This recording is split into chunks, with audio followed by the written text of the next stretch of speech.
دنیا میں ہمارے کچھ رشتے ہوتے ہیں، کچھ رشتے نہایت حساس ہوتے ہیں۔ اسی طرح ہمارا جو سب سے حساس رشتہ ہے نا، وہ نبی پاک کے ساتھ ہے صلی اللہ تعالی علیہ وسلم۔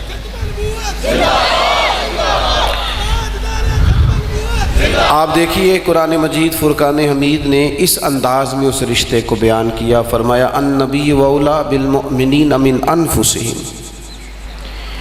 فرمایا یہ جو نبی ہیں یہ مومنوں کی جانوں سے بھی ان کے زیادہ قریب ہیں۔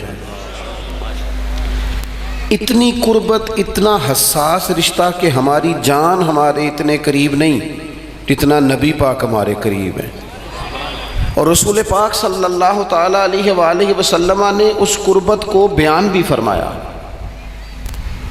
حضور علیہ السلام فرمانے لگے میری اور تمہاری مثال اس طرح ہے جس طرح کسی آدمی نے آگ جلائی تھی۔ آپ چھوڑیں جی ساری چیزیں، میری بات پر توجہ کریں۔ کسی آدمی نے آگ جلائی تھی اور پتنگے آ کے اس آگ میں گرنے لگ گئے۔ یہ آ جاتے ہیں نا پتنگے، آ کے آگ میں جلتے ہیں، تو حضور فرمانے لگے پتنگے آ کے آگ میں گرنے لگے۔ پتنگے گرتے تھے تو وہ آگ جلانے والا بچاتا تھا کہ نہ ہو گر جاؤ گے۔ حضور فرماتے ہیں میری اور تمہاری مثال بھی اسی طرح ہی ہے۔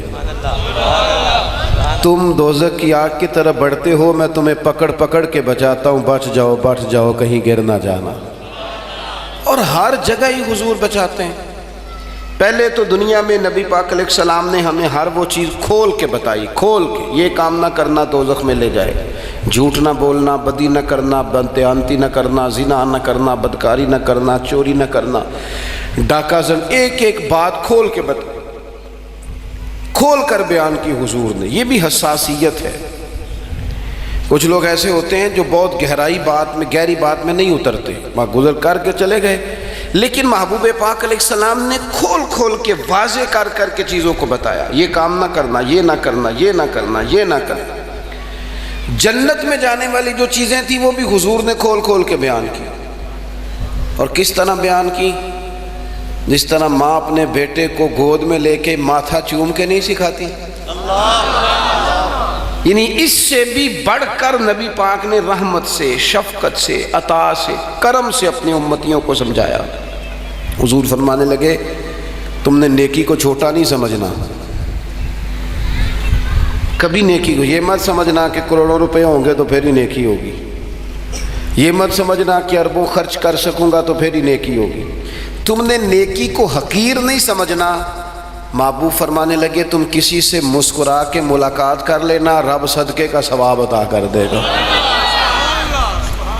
ایک ایک چیز کو کھول کر، یہ حساسیت ہے، اور اس کو پوری نرمی سے سمجھانا، اور اس پر پورا قائل کرنا، اور اس پر پوری شفقت کرنا، اور اس بات کو سمجھ لینا کہ سامنے والا نادان ہے، اسے ذرا سمجھانے کی ضرورت ہے۔ ہمارے ہاں نا جو سمجھانے والے ہیں نا، اللہ ماشاءاللہ اچھے لوگوں کی بات نہیں کرتا، سمجھانے والے بڑے ڈاڈے ہو جاتے ہیں، بڑے ڈاڈے۔ جنہوں نے ادب سکھانا تھا وہ ادب سکھاتے نہیں، الٹا ناراض ہوتے ہیں۔ بھئی آپ سکھائیں، آپ سمجھائیں، آپ تعلیم دیں، آپ کے ذمے، اور اس کو شفقت سے دیکھیں نا۔ دو قسم کا انسان سمجھاتا ہے، ایک میں آپ سے تقریر کر رہا ہوں، یہ اوورآل سمجھانا ہے، اور تقریروں میں، نقابتوں میں، نعتوں میں زیادہ تر لوگوں کا خیال ہوتا ہے داد ملے، کوئی نوکھی بات کروں۔ ایک تقریر ہے، واعظ ہے، اس میں لوگ، بلکہ اب تو نیری داد نہیں، اب تو کہتے ہیں داد بھی ملے، امداد بھی ملے، اب تو ڈبل مسئلہ ہے۔ لوگ اس عنوان، ایک عام اوورآل تقریر ہے، ایک خدا نخواستہ بچے کی کسی نے آ کے بتایا کہ تیرا بیٹا تو سگریٹ پینے لگ گیا۔ اب اس کو بندہ اوورآل نہیں سمجھاتا، اس کو سمجھانے میں کوئی درد ہوتا ہے، کوئی کیفیت ہوتی ہے۔ اس کو ایسے ہی وہ نہیں سمجھائے گا کہ سگریٹ نہیں پینے چاہیے، یہ ہوتا ہے، یہ ہوتا ہے، اس طرح تھوڑی سمجھائے گا۔ اس کے تو پیروں پہ باپ اپنی ٹوپی رکھ دیتا ہے، پگڑی رکھ دیتا ہے، کہتا ہے پترو میری کمائی نہ ضائع کر چھڑی۔ ماں رو پڑتی ہے، کہتی ہے بیٹا میں نے تجھے بڑی مشکل سے پالا ہے، خدا کے واسطے یہ کام نہ کرنا، یہ تبلیغ ہے، یہ بھی تبلیغ ہے۔ اللہ کرے آپ سمجھے میری بات کو۔ اور پھر بیٹے نے پکا وعدہ کر لیا، اس نے کہا میرا پکا وعدہ ہے، آج کے بعد میں یہ حرکت نہیں کروں گا۔ وہ پکا وعدہ کر کے گیا ہے، وہ چلا گیا ہے، لیکن ماں نے مصلی بچھا لیا، یا اللہ میرے پتر کی حفاظت فرما۔ ماں باپ رو رہا ہے، یا اللہ مہربانی کر کہیں بھٹک نہ جائے۔ یہ جو انداز ہے نا درد سے تبلیغ والا، اس سے کہیں بڑھ کر مدینے والے رسول اپنے غلاموں کو تبلیغ فرماتے ہیں۔